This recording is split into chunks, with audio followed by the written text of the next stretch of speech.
You can't second-guess yourself now. You set this in motion because you had nothing else. You had no one else to believe in. Not even yourself.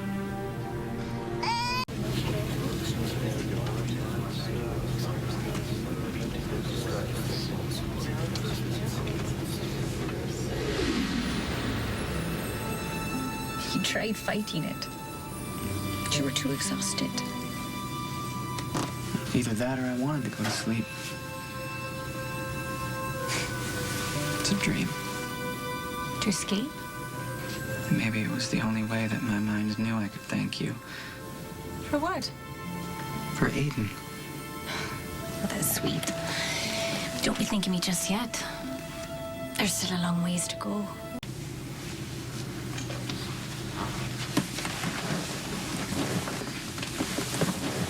Why did you write me that letter?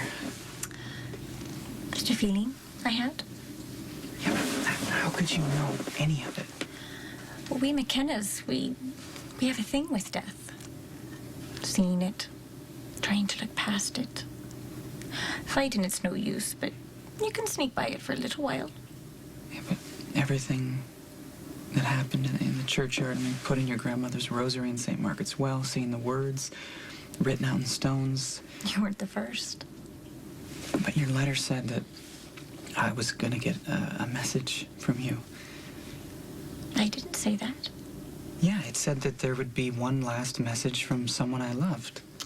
Oh, and you assumed that it'd be for me. I didn't think there was gonna be anything there, to be honest. Well, I suppose if you still have doubts, I can carry on this conversation, spilling out words and cocktail nuts.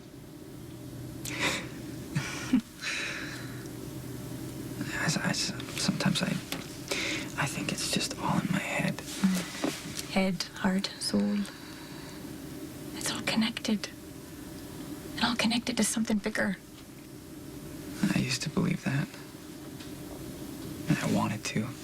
I guess maybe I needed to. Well, you still do. Or you wouldn't be having this dream. It makes it easier for you to see everything without it being drowned out by your anger, your loss. The cynical voice in your head that wants to reduce it to something as simple as Santa Claus or the Tooth Fairy. Yeah, this coming from the woman who led me to a churchyard populated by wee folk, watchers, and the people of the mounds. It was the way of my ancestors and theirs. To try and answer the questions that people have been asking for centuries. The same questions that you're asking yourself now. I saw you fighting yourself so hard, you were bumping into walls. Maybe I wanted to spare you few bruises on that handsome face. I should have been better to you. Better than what? To what you got. I was there for a reason. Yeah, but you died. Also, for a reason. Yeah, well, I don't know what the hell that could be. You do. There's just so much I can tell you, Lucky. Some of this has to come from your mouth to God's ears. Lucky. It happened before. Death without just cause. Jake. Who saved Jocelyn's life with his kidney. Here we are. Full circle. Now my other little boy is sick. I don't even know what's wrong with him. I mean, I don't even know if there's anything wrong with him.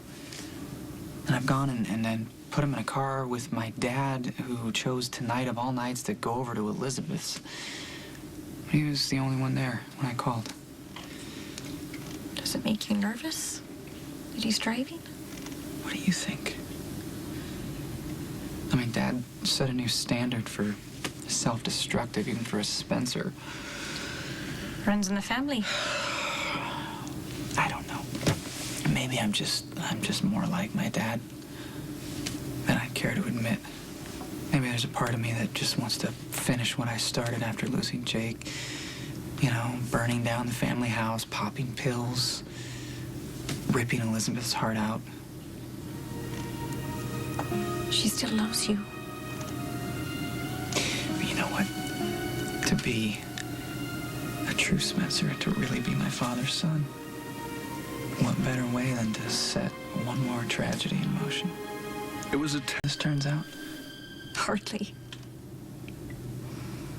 Ah, poor thing. It's been through the militas. Ripped at the seams, stepped on, cast aside. Ready to be traded in for something better and brighter. Like your faith. No, I don't know if I have any. But you did. Well, yeah. I mean, I had faith in a lot of things. My father, my parents, their marriage, love, Elizabeth, Nicholas, the list goes on. And in the thrill of the chase and the catch and the con. Don't pretend you grew up some altar boy. Doesn't matter, because it's gone. Faith doesn't go away. It gets tested. So that's what this is, a test. What? To see how much I can lose? To see how far I can be beaten down? How far I can be pushed until I stick a needle in my own arm? Because if that doesn't work, there's always feeding it to the lions. I'm no martyr. Okay? I'm just a realist. You're so damn thick. Now see, there's something that we agree on. Do I really have to spell it out for you? Whether our prayers are answered or not. Whether people disappoint us or not. You go on. You pray. You love. You trust. And you pass it along. Yeah, that's assuming that there's anyone there to pass it along to. Faith, by definition, means that you keep believing even though you can't know. And with each new leap of faith that you trust yourself to make, your heart gets fuller. That heart of yours is shrinking away to nothing.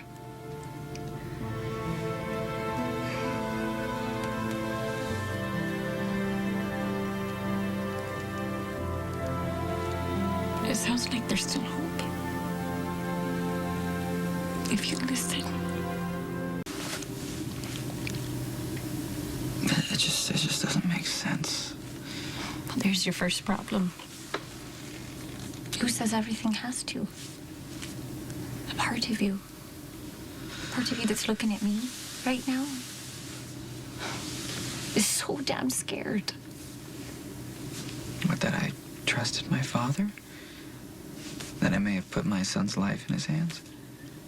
That this could all be okay.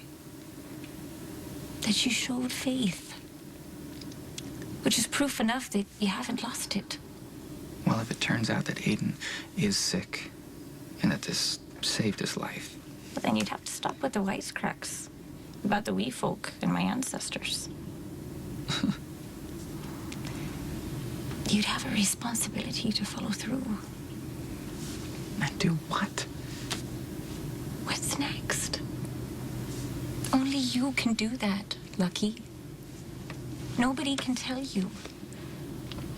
Not some scattered stones, not even me. I'm really, really tired of feeling this way. So stop. Stop wasting time. It's all right in front of you. In your children's faces. What I wouldn't give. I'm gonna miss you. Good. That was the idea. Or part of it. Our motives can't all be pure. If I go back to St. Margaret's Well, looking for a message from you. I can't be holding your hand forever, Lucky Spencer. The rest of the story is yours to tell, and how to tell it. Finish what you started.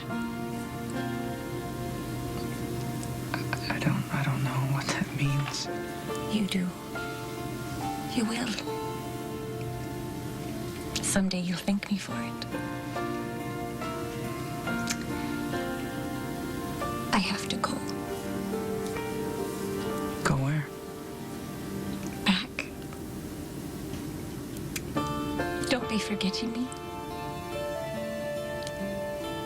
At least the best of me.